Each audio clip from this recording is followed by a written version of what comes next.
Bonjour à toutes et à tous. Bienvenue dans votre chaîne YouTube des doctorants du laboratoire Lady. Aujourd'hui, nous allons présenter un tutoriel portant sur comment découper une image raster en fonction d'un shapefile qui peut être notre zone d'étude. Donc, commençons par ouvrir ArcMap et ajoutons les différentes bandes de notre image. D'accord.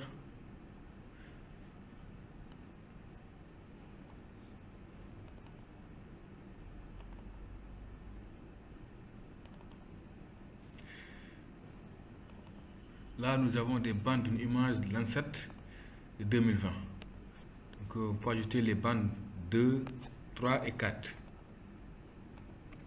D'accord.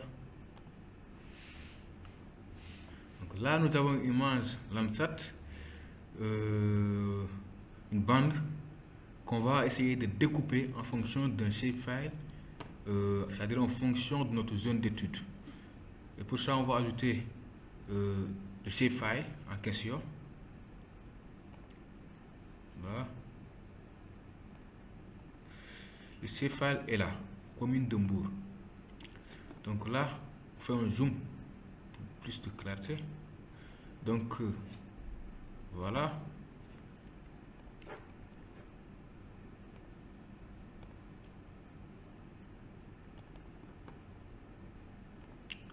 Donc ce qu'on va faire, on va découper ce raster en fonction de ce shapefile, c'est-à-dire la commune de Mbour qui constitue notre zone d'étude. Et pour ça, on va utiliser un outil qui s'appelle Extract by Mask. Extract by Mask, qu'on va chercher dans Arc Toolbox. Là, et ça s'affiche, ça est là, Extract by Mask. Clique. On va chercher le lien. Donc voilà l'outil qui sert à découper un raster en fonction d'un shapefile. On ajoute la bande à découper. Là, on ajoute la bande B2.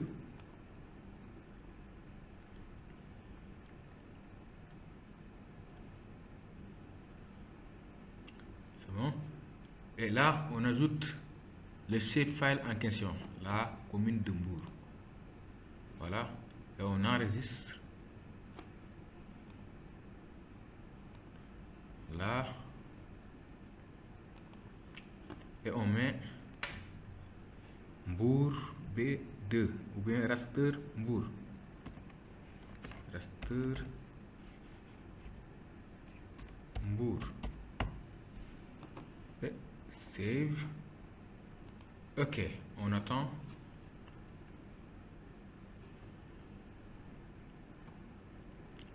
Et là, ArcMap a découpé notre image en fonction de notre shapefile.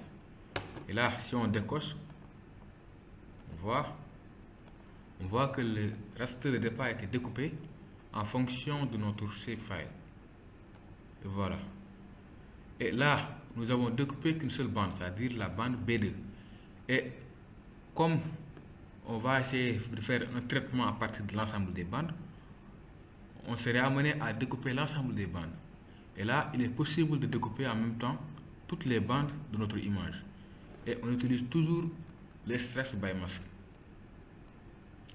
La différence est que cette fois-ci, au lieu de faire un double clic, on fait un clic droit et on va chercher batch.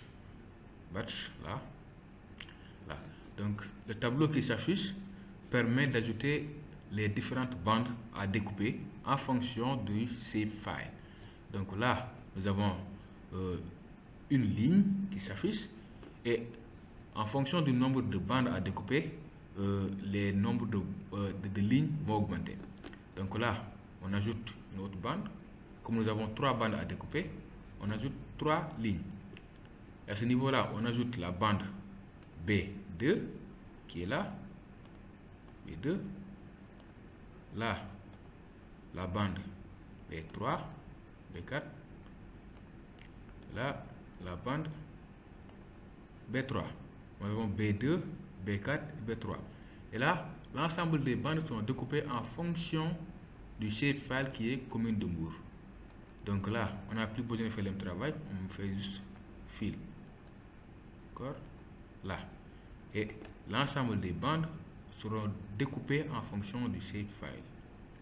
Et là, l'enregistrement, on fait un double clic sur là. On part chercher. Voilà. Là, c'est la bande B2. On met Mbour.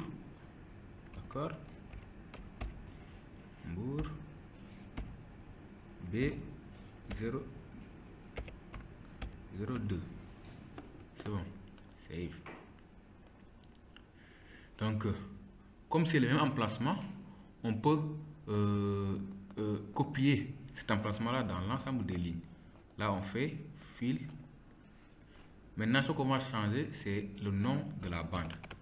Avant, c'était la bande B2, mais là, c'est la bande B4. Et on met B, on remplace par 4. Même chose pour la bande B3. Là, on met B3. Et le compte est bon.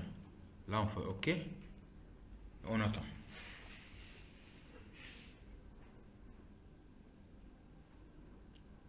Voilà.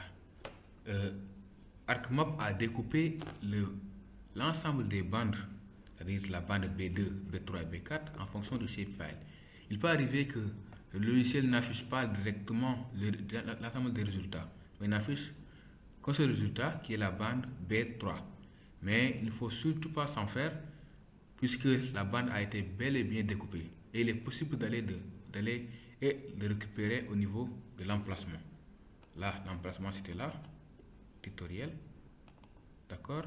Et on part chercher la bande B4, Mbour B4 et Mbour B2 qui reste à être affiché. On met add. Et c'est bon. Là, nous avons la bande Mbour B4, B2 et B3. Donc, on voit que l'ensemble des bandes ont été découpées en fonction du shapefile. C'est aussi possible pour l'ensemble des bandes. On peut faire le même travail pour 11 bandes ou 12 bandes en même temps. Donc, c'était ça l'objectif de ce tutoriel. N'oubliez pas de liker la vidéo et de vous abonner pour recevoir d'autres vidéos plus intéressantes. Merci beaucoup et à bientôt.